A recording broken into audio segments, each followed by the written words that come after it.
What's up guys, and welcome back to another episode of Career Mode. This is episode number 24, and we start today's episode off by seeing the injury news. Of course, Luke Freeman got a knock in our last game, and it's just a 5-day injury for our midfielders, so totally fine with me. Obviously, we've had a few injury problems to start the season off, and thankfully that one is not a serious injury. We do have quite a lot of injuries in this Sheffield United team, but I kind of like it as well. It's quite realistic. You might have noticed in the last two FIFA Career Modes, you rarely ever got injuries, but in this one we had quite a few, and obviously 2 ACLs in the first season. That was a bit unlucky, but either way, it is a little bit more realistic. And for the first game of today's episode, what a big one it was. A relegation dogfight as we would take on Stoke City here at Bramall Lane, with neither side right now in the Premier League able to pick up a Premier League win. And as we were facing the newly promoted side, it was going to be a feisty affair, and it would certainly start off that way. Just 26 minutes into the game, John Fleck taken down by Ryan Shawcross. I had Aaron Ramsey flashbacks here when Fleck was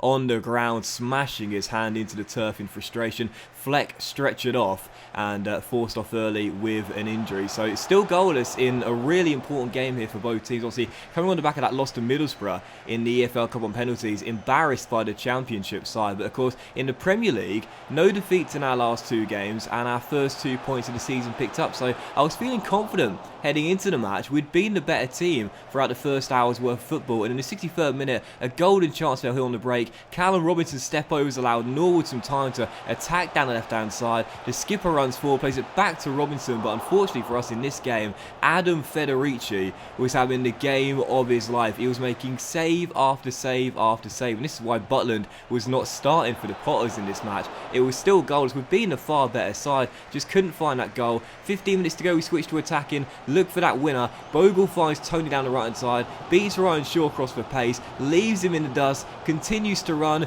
goes for goal, but again it's Federici making the save, and then Norwood's header trickles wide the post and behind for a goal kick. It was looking like it was just going to be one of those days, but in the 89th minute our final chance fell here. Tony to Shaw down left hand side, turns his man, cross to the far post, McBurney arrives, but again Adam Federici pulls off an extraordinary save to deny the Scot his first goal since returning from that ACL. Then Cork plays it back towards Morrison, the chance is still alive, takes it round and die, finds a bit of space, and again Adam Federici makes an extraordinary save. And you saw my animated reaction there on the sidelines. I couldn't fault my players for the performance out there. It was just one of those days where your opposition goalkeeper turns into prime Manuel Neuer. It was just absolutely absurd. Goalless, the final score. It's our first clean sheet of the season, so I'm pleased for Dean on that regard. But it wasn't Dean who got the champagne. It was, of course, Adam Federici. Incredible performance there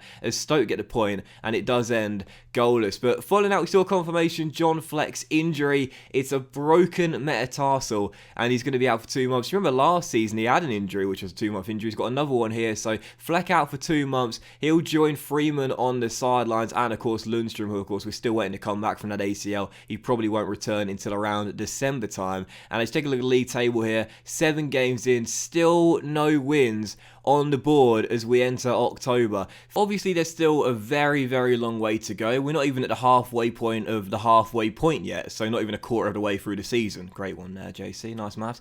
But, yeah, so there's still a long way to go. But when you start off with no wins in 7, it's irrelevant if other teams have got no wins in 7 as well. It's still been, no matter how you look at it, a really bad start. Yes, we're in 18th place. We're not bottom. We're not even second from bottom. Stoke and Huddersfield, like us, are still yet to get a win as well. But either way, it's still been a very poor start, and it might have been a run of 3 games without a defeat as well, but one of those games there, either against Stoke, or mainly against Stoke in that last game, or against Bournemouth, should have resulted in a win. Instead, we're still searching for our first W of the season, and I didn't think we'd get it in the next game either. Next game coming away from home at Old Trafford as we would take on Ole Gunnar Solskjaer's Manchester United, where Dean Henderson would return to Old Trafford for the first time as a permanent Sheffield United player after 2 loan spells at Bramall Lane. And it was a really frustrating first half as well, because we were defending quite well. Henderson made a couple of good saves too, but I got to be honest, man, this was just a familiar story that I'm sick of reading. Manchester United go a goal up just before the break, and how many times last year did we see something like this happening? A ball hitting the hitting the bar, or hitting the post, hitting the frame of the goal in some way, and then the ball going straight back to our opposition player, who makes it 1-0 with our goalkeeper on the floor. Exactly what happened for the first goal. Rashford's header brilliantly saved by Henderson, but off the crossbar, and he turns it in from about 5 centimetres out. And then we've seen this story quite a few times before as well, conceding a goal directly after conceding a goal. Martial makes it 2-0 a few minutes later, a quick fire double, and the Red Devils double their lead and go 2 goals up right before half time. So poor old Dean, he was playing well, but sadly just did not get the luck. And we just quite frankly don't get the luck as a team, I've got to be honest here. 2 minutes after the restart, we could have made it 2-1, but Bogle smashes the ball off the post. We hit the woodwork so many times, but unlike our opponents, don't get to turn in the rebound. So still 2-0 as our right back hits the frame of the goal. And then in the 55th minute, unfortunately, some more bad news for us. Oliver McBurney, challenged by Fred. The Brazilian goes in on a Scott. It's a clean challenge, wins the ball fairly, but eventually the referee pulls back play because McBurney is still down on the turf. And in the last game, we saw Fleck stretch it off. Now Ollie McBurney is stretched off. And for the final half an hour, I didn't care about the result. All I could think about was how bad was that injury going to be for McBurney. Last year in January, as we know, did his ACL against Chelsea after scoring 7 goals and getting 5 assists in 21 Premier League games. Didn't see him again for the rest of the season. I was thinking, please not another ACL, please not another repeat injury. And thankfully it wasn't, but it was still a bad one. Just like John Fleck, he's broke his metatarsal. He's also going to be out for 8 weeks. So our Scottish pairing with the same injury, both out for the same amount of time. 8 weeks, so we lost that game by 2-0. So McBurney down, Fleck down, and Lundstrom down as well. 3 of our regulars all down until around December time. I mean, we really are. Like, I'm trying not to exaggerate, but all I can think of is that we are the unluckiest team of all time right now. I mean, honestly, with the amount of things that go against us, the amount of bad luck we get, the amount of injuries we've had to deal with as well, we do not get any kind of rubber to green whatsoever. So McBurney down, Fleck down, Lundstrom still down as well, and also another defeat added to the collection as well. 2-0 the final score, and right now we are in trouble. 8 games into the season, just 3 points on the board from a possible 24. 3 points from a possible 24. What a terrible start for the Blaze this season. And well, I said it at the start of the season, didn't I? I said it. We're going to have another season of struggle at Bramwell Lane. We're not going to be pushing for a European place this year. Of course we're bloody not. We didn't get given any money. We're still without a win. One of only 2 teams now to pick up 3 points. Only Stoke City are yet to get a win alongside us in the Premier League. And so for our third and final game, travelling home to Bramwell Lane, no Fleck, no McBurney, so Tony and Robinson would start up together. Last year as a duo worked so well when McBurney went down for the rest of the season in January. They were a fantastic strike partnership this year, and now taking on Fulham, a newly promoted side to the Premier League, just 3 points ahead of us in the Premier League right now. This had to be the game where we got at least a point and hopefully our first win. And the first chance fell to us 11 minutes in. Robinson played forward and keeps his composure and finesses it past Fabricio. 10 minutes in, Bramwell Lane is jumping. Sheffield United 1, Fulham 0. Lots of speculation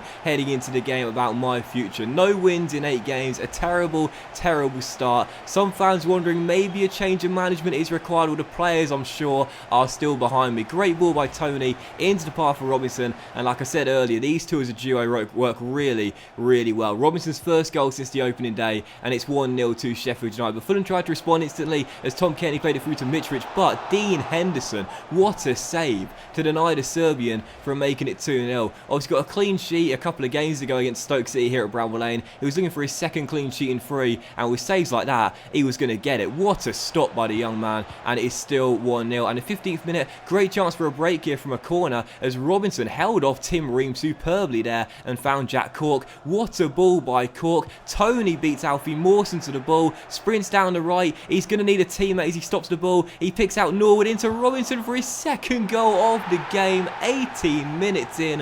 What a start here at Bramwell Lane. 2 goals for Callum. Third of the season. Nord with the ball through to Robinson. He deserved that as well for the brilliant hold-up play on Tim Ream. And Sheffield United are 2 goals up on Fulham. And I was thinking, if we throw away our first Premier League win from here, I'll never forgive myself. Robinson could have had a first half hat-trick as well in the 34th minute, but really I got greedy. Ravel Morrison was arriving at the far post there. I should have played him through, but either way, off target, still 2-0. Once again, Mitrovic, the Serbian, frustrated by Henderson, making another good save with his feet right before half-time as we were still leading by 2. 2, so Fulham were playing well, we were just playing better, and from that we broke. Tony was through, nods it onto himself. Can he finish? No. Terrible effort from Ivan Toney. No wonder he slumps to his knees there. Should have been free before the break. Instead, straight at the Spaniard. So still 2-0 to Sheffield United. In the second half, Fulham, who have played some good football, continued to stick to their game plan. They were dominating possession, looking for nice, intricate build-up into the area, and that's how they got their goal to get back in the game. Mitrovic holds off his man using his brute strength, back heels to Tom Kearney, and what a fantastic finish by the Scot. It's 2-1 even, and Fulham half deficit, but thankfully